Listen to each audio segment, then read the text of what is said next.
importance of the linkages between our Commonwealth countries, including Canada. The Prime Minister Modi, spoke very eloquently today about the importance of democracy to India, the deep roots that it has here. कि Canadian जो government है, नई liberal government ही है, वो China के और India के बड़े करीब हो रही है, और उन्होंने एक लफ्ज इंट्रोड्यूस कराया, a new type of strategic partnership.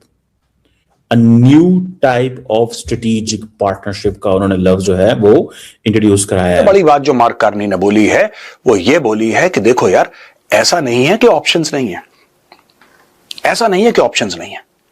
तो उसने अपनी पोजीशन क्लियर कर दी है। भारत के साथ कनाडा की ट्रेड डील साइन होने वाली है।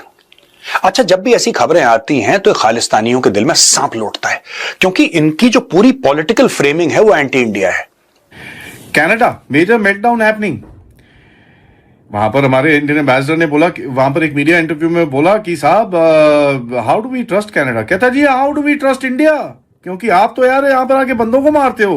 पूछा भाई किसने बोला ये चीज? कहता हमारे फॉरेन प्रीवियस प्राइम मिनिस्टर ने बोला। तो बोला भाई साहब, previous prime minister plus this prime minister पूछ के थक गए हैं, भैया कुछ एविडेंस तो दिखा दो। अच्छा, मजे की बात यह है कि ये वही कनाडा है जिसके फॉर्मर प्राइम मिनिस्टर जो हैं जस्टिन ट्रूडो, उनको उनके इंडिया के साथ ताल्लुकात भी खराब हो गए थे अपने आखिरी दिनों में, और चाइना के साथ ताल्लुकात भी जो है वो उनके खराब हो गए थे।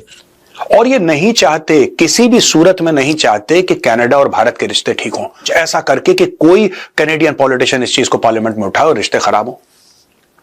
ये कुछ भी कर सकते हैं, किसी भी लेवल पे गिर सकते हैं, और ये खालिस्तानियों का एक रिकॉर्ड रहा है। ये किसी भी लेवल पे झूठ बोलना, एक दूसरे को मारना, पैसे चोरी करना। नमस्कार दोस्तों, हिंदुस्तान तक की एक और वीडियो में आपका फिर से स्वागत है।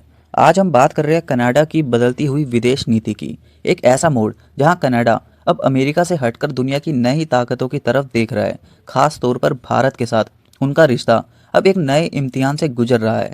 दोस्तों, क्या आपने नोटिस किया है कि कनाडा की नई लिबरल गवर्नमेंट के तेवर बदले बदले से है। एक वक्त था जब जस्टिन ट्रूडो के दौरान इंडिया और कनाडा के रिश्ते बिल्कुल निचले स्तर पर पहुंच गए थे, लेकिन अब नए प्राइम मिनिस्टर मार्क कार्नी के आते ही हवा का रुख बदल गया है। आज कनाडा को समझ आ गया है कि वो भारत जैसी विशाल मार्केट और दुनिया के सबसे तेजी से बदलती इकोनॉमी को नज़रअंदाज नहीं कर सकता। मार्क कार्नी ने साफ कहा कि अगर हम पीएम मोदी को G7 जैसे बड़े प्लेटफॉर्म्स पर नहीं बुलाते तो ग्लोबल सिस्टम सर्वाइव नहीं कर पाएगा। ये बदलाव सिर्फ दोस्ती के लिए नहीं, बल्कि कनाडा की मजबूरी भी है। अमेरिका की बदलती ट्रेड पॉलिसीज और ट्रंप एडमिनिस्ट्रेशन के सख्त टैरिफ्स ने कनाडा को मजबूर कर दिया है कि वो अपने लिए नए दोस्त तलाश करे। आज के वीडियो में हम बात करेंगे कि कैसे कनाडा अब इंडिया फैक्टर को इग्नोर करने की गलती दोहराना नहीं चाहता, और क्यों उनके लिए भारत के साथ जुड़ना अब उनकी टॉप प्रायोरिटी बन चुका है। मजे की बात यह है कि ये वही कनाडा है जिसके फॉर्मर प्राइम मिनिस्टर जो हैं जस्टिन ट्रूडो, उनको उनके इंडिया के साथ ताल्लुकात भी खराब हो गए थे अपने आखिरी दिनों में, और चाइना के साथ ताल्लुकात भी जो है वो उनके खराब हो गए थे। तो वो एक बड़ा उस वक्त सिचुएशन ऐसी पैदा हो गई कि उन्होंने उस वक्त जब इंडिया के अंदर ट्रांसनेशनल रिप्रेशन वाला वाकया हुआ, तो उन्होंने इंडिया के बारे में कह दिया जी कि ये तो हमारे मुल्क के अंदर इंटरफेरेंस कर रहे हैं, यहाँ पे इनकी गवर्नमेंट के लोग इन्वॉल्व हैं, और हालात ये खराब हो गए कि मोदी साहब जो है और उनकी गवर्नमेंट ने एक टफ लाइन ले ली। ठीक है, अब सुनने में आया कि मोदी साहब भी कनाडा जा रहे हैं किसी वक्त, और दूसरी बात यह है कि बल्कि गए हुए थे और उन्होंने कहा कि जी हम G20 जो है उसमें मोदी साहब को, G7 में मोदी साहब को बुलाया गया। क्यों बुलाया गया? बिकॉज वो कहते हैं कि मोदी को अगर नहीं बुलाएंगे, अगर मोदी को नहीं बुलाएंगे भैया, ठीक है, तो निजाम कैसे चलेगा? इतनी बड़ी मार्केट है। ये मार्क कार्ने के लफ्ज हैं। ये मार्क कार्ने ने कहा कि अगर हम मोदी को नहीं बुलाएंगे तो भाई हम किधर जाएंगे? ये हमारे लिए एक चैलेंज ये है। वो this is what they said, in fact this is what he said. मैं बस रिपीट कर रहा हूँ, ये मार्क कार्ने ने कहा। अब वो अमेरिका से ताल्लुकात खराब हो रहे हैं, अमेरिका सबको टाइट कर रहा है, तो वो कह रहे हैं अच्छा अमेरिका अगर टाइट कर रहा है तो फिर क्या करें? अमेरिका सबको अगर टाइट कर रहा है तो क्या करें? ठीक है, और ये पॉइंट जो है, इट मीन्स के all these European countries are opening up with China. तो अमेरिका बेशक कहते रहे कि हमारे इनके साथ बड़ा स्ट्रेटेजिक कंपटीशन है, हम इस मसले में हैं, हम उस मसले में हैं, इंडियंस जो हैं वो जो फ्रेंच हों, कैनेडियंस हो, वो सारे समझ रहे हैं हमें तो काम करने की जरूरत है। अमेरिका भी हम कैसे एतबार करें, वो जो ग्रीनलैंड के ऊपर उसने वो कह रहा है जी ये मुझे दो, नहीं तो चाइना और अमेरिका रशिया इसके ऊपर कब्जा कर लेंगे, ये मुझे चाहिए। मैं उसको देख रहा था, वो क्या नाम है जो ग्रीनलैंड के फॉरेन मिनिस्टर, वो कह रहे थे पिछले 12 साल से कभी कोई कनाडा की जो गवर्नमेंट लीडरशिप है, सॉरी चाइनीज कोई शिप जो है, मिलिट्री शिप हमारे पास नहीं आया। तो ये किन बुनियादों पे कह रहे हैं? तो ये चीजें जो है बेसिकली ये तमाम वेस्टर्न कंट्रीज कह रहे हैं कि अगर तो आप हमें डरा रहे हो चाइना से तो भाई ना डराओ, उसकी वजह ये है, और हमारे ऊपर टैरिफ लगा रहे हो, हमें मजीद चाइना के करीब कर रहे हो। तो ये फैक्टर्स हैं, these are very serious factors by the way, one can not ignore these things. और जो ट्रंप एडमिनिस्ट्रेशन है वो टाइट कर रही है सबको, वो नहीं देखती G20 के दोस्तों को, G7 के दोस्तों को, अब इसलिए इंडिया को। तो ये बेसिकली सारे मजबूर हैं तमाम ममालिक, और मजबूर इसलिए हैं कि वो कहते हैं यार जैसे तैसे भी है, बस अब टाइम गुजारें। ये 4 साल है, अगली दफा नई गवर्नमेंट आ गई, अमेरिका ने हमारे ऊपर टैरिफ लगा दिए तो हमारे लिए फाइनेंशियल प्रॉब्लम्स होगा। और कनाडा जो है उसकी बड़ी मजबूत इकोनॉमिक टाइज हैं अमेरिका के साथ में। जो 75% जो चीजें कनाडा बनाता है वो अमेरिका जाती हैं। बड़ी बात जो मार्क कार्नी ने बोली है वो ये बोली है कि देखो यार, ऐसा नहीं है कि ऑप्शंस नहीं है, ऐसा नहीं है कि ऑप्शंस नहीं है।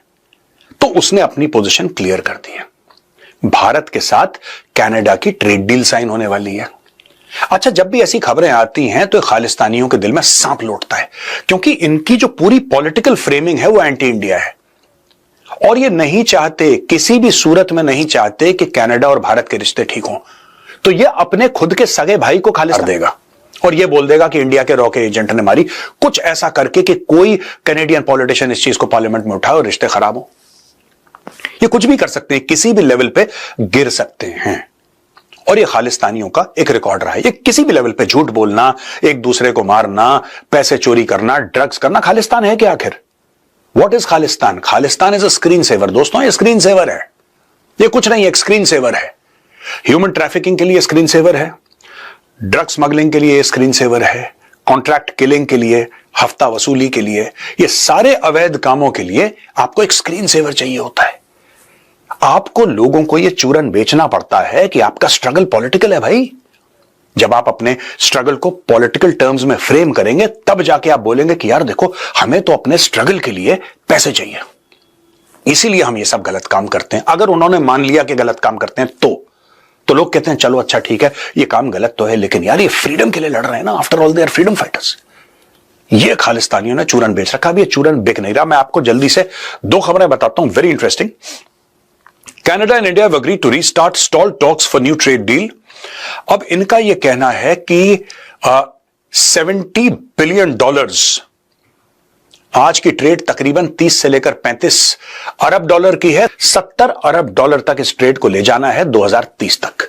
यह बात हुई है प्रधानमंत्री मोदी की और प्रधानमंत्री मार्क कार्नी की, दोनों ने शेक हैंड कर लिया। अब टीम्स आएंगी, बातचीत करेंगी। दूसरी बड़ी बात, Ottawa close to uranium deal with India worth $2.8 billion. Canada and India are close to finalizing an export agreement in a deal valued at about $2.8 billion, or the deal for Canada to ship uranium to India would run for 10 years if finalized. तो अब India Canada के लिए एक बहुत बड़ा market बन गया।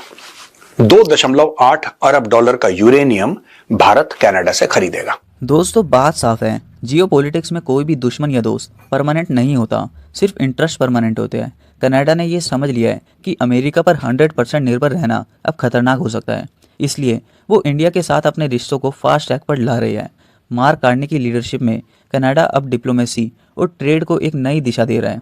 भारत की बढ़ती हुई ग्लोबल पावर ने कनाडा को मजबूर किया है कि वो पुराने विवादों को पीछे छोड़े और एक की स्ट्रेटेजिक पार्टनरशिप की तरफ कदम बढ़ाए।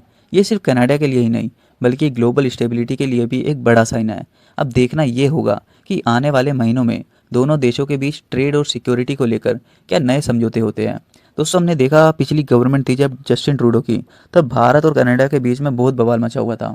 अब ये सारे रिश्ते सुधरते हुए दिख रहे हैं। आपको क्या लगता है दोस्तों, क्या कनाडा वाकई भारत का एक भरोसेमंद पार्टनर बन पाएगा? अपनी राय कमेंट बॉक्स में ज़रूर दें। अगर वीडियो पसंद आए तो लाइक और शेयर करें और चैनल को सब्सक्राइब करना ना भूलें। मिलते हैं हिंदुस्तान तक की अगली वीडियो में, तब तक के लिए धन्यवाद। जय हिंद।